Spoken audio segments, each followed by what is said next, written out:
It's time for the Longines Chronoscope, a television journal of the important issues of the hour, brought to you every Monday, Wednesday, and Friday. A presentation of the Longines Whitnor Watch Company, maker of Longines, the world's most honored watch, and Whitnor, distinguished companion to the world-honored Longines. Good evening, this is Frank Knight.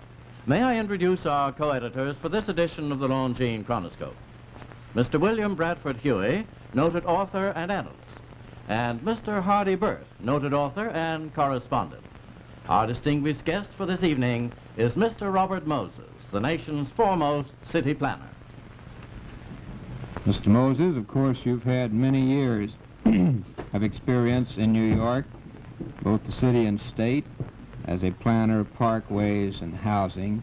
I'm sure that our viewers tonight would like to hear you talk about some of the public planning problems, particular traffic and housing and parkways.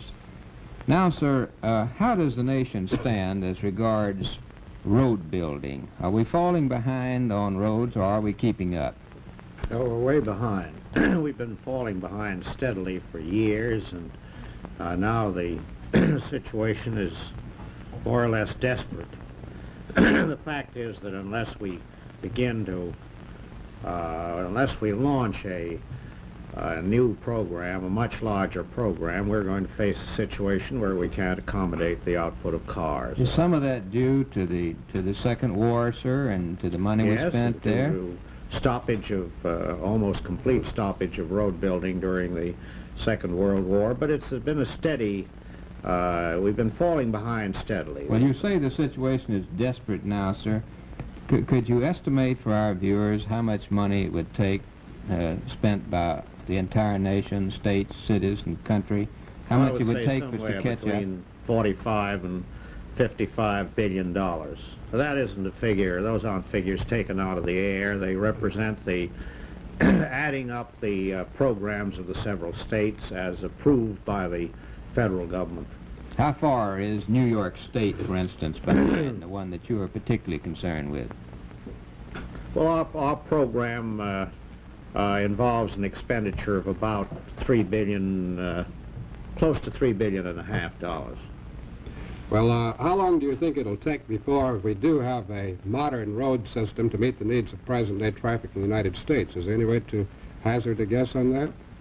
Well, if you mean how long would it take if we had enough money, I suppose that we could catch up within a period of 8 to 12 years, not less than 8 years, because there's a limit to the amount of construction you can do in 1 year without simply stopping the wheels from moving at all.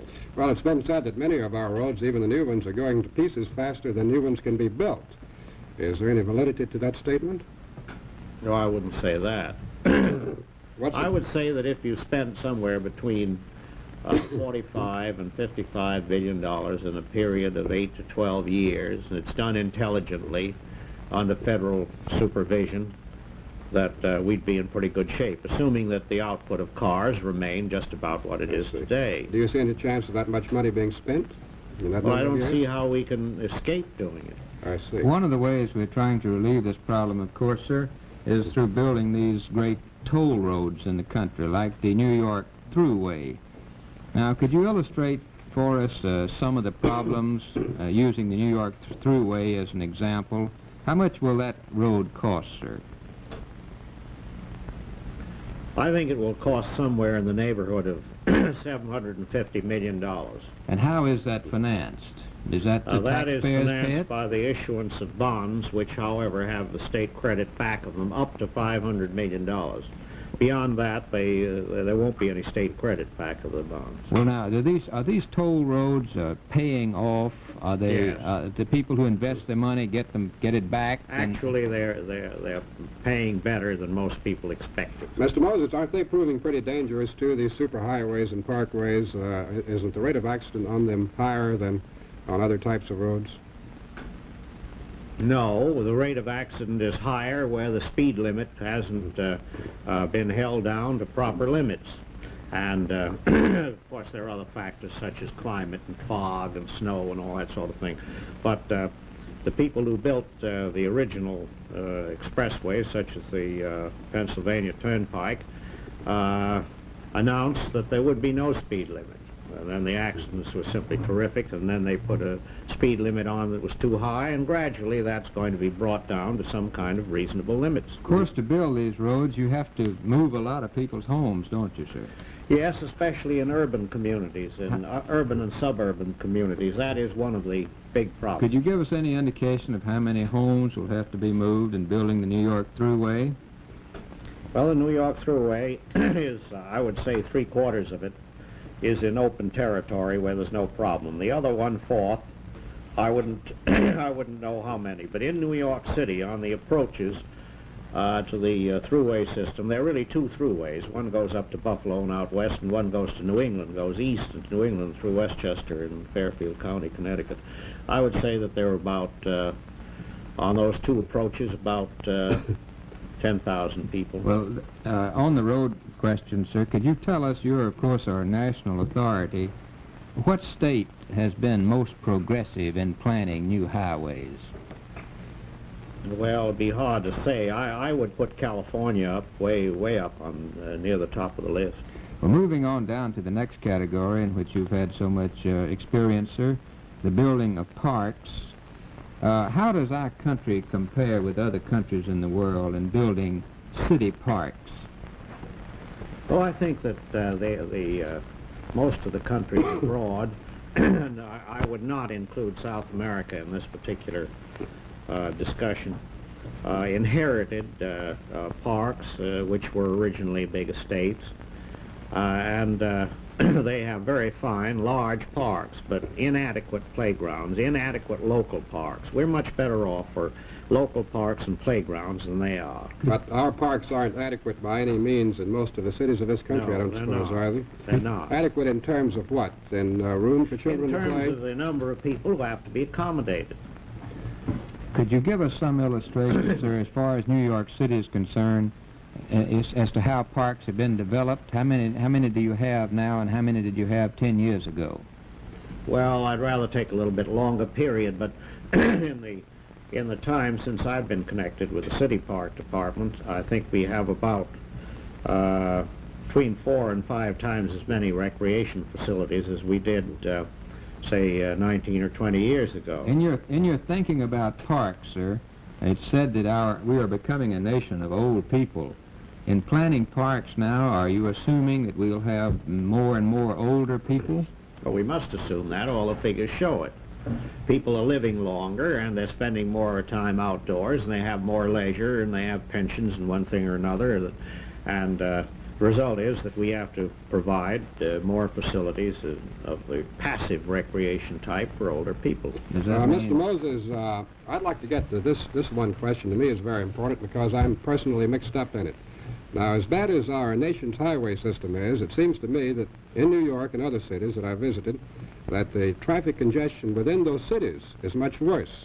Is there anything that can be done to relieve this congestion? Oh, I think there are a great many things can be done, but you've got to begin by assuming that that congestion is in the heart, in the old centers of cities, and doesn't necessarily extend throughout the cities or out into the suburbs. Well, what area in New York, for example? Well, in New York, I'd say the area from 125th Street down to the Battery on Manhattan Island, possibly the old Cadman Plaza section of Brooklyn, only the Fordham Road section of the Bronx, Jamaica and South Jamaica and Queens, and that's about all. Well, it still takes me about 30 minutes to get across a few blocks of 44th or 45th Street in mid-Manhattan, where I usually occupy my time. What can be done about that traffic congestion where it exists? I don't think you can ever meet that kind of congestion wholly, because the city's overbuilt there. There are too many big buildings, there are too many people coming in and out. That was bad planning that permitted that. But I think it can be solved measurably by wholesale metering and using the proceeds of metering to build off-street facilities. The suggestion has been made to have midget taxi cabs. What about that? That's a minor thing. That goes along with regulatory matters such as staggering the hours at which trucks can collect and deliver materials and all that sort of thing. One of the remarkable things about your career, sir, is that I believe you call yourself an independent Republican, but you've held office both in New York State and New York City under both Democratic and Republican administrations. Now, sir, that we have a new Republican national administration, a conservative administration, do you think that there will be less federal money spent on road building, for instance? No. I don't think there's any disposition on the part of the President or Congress to spend less money. They're going to spend more money on roads. They'll have to. As to housing, I wouldn't know. I think that they would prefer to subsidize private construction rather than encourage strictly public construction. Well, sir, as a final question, you've had a great deal of experience under great New York governors like Governor Roosevelt and Governor Dewey, and as well as mayors, and you've been intimately associated with presidents. I'm sure that our viewers would like your opinion as to which one of those men you would count the ablest executive. Well, if I had to pick one person with whom I've had very close contact, among those with whom I've had very close contact, I think I would unquestionably pick Al Smith. Well, that's interesting. What did Smith have, sir, that in excess that the others didn't have?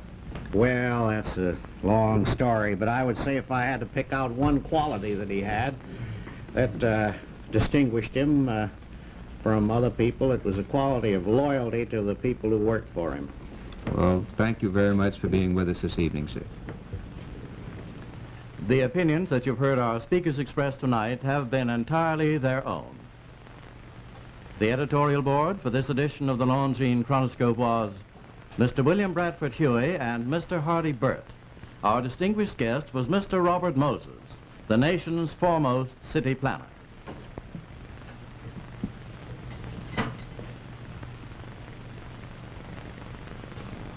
To the connoisseur, no other name on a watch means so much as Longines, the world's most honored watch. Discriminating men and women appreciate the elegance of a Longines watch, the solid good taste of its styling, the jewel-like finish of its case, and equally, its greater accuracy, its faithfulness as a timepiece. Now, the high opinion of Longines watches is reflected also in the medals, prizes, and honors which Longines watches have won at World's Fairs and in observatory accuracy contests. Yes, to the connoisseur throughout the world, no other name on a watch means so much as Longines, distinguished alike for elegance and excellence and for accuracy and long life. And yet, do you know that you may buy and own or buy and proudly give a Longines watch for as little as $71.50. Longines, the world's most honored watch, the world's most honored gift, premier product of the Longines Whitnall Watch Company since 1866, maker of watches of the highest character.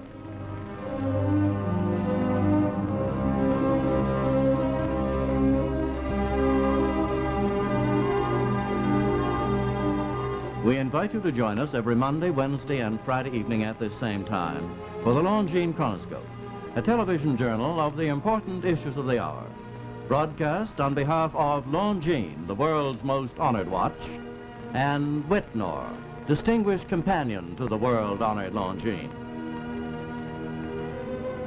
This is Frank Knight, reminding you that Longines and Whitnall watches are sold and serviced from coast to coast by more than 4,000 leading jewelers who proudly display this emblem, Agency for Longines Whitnall Watches.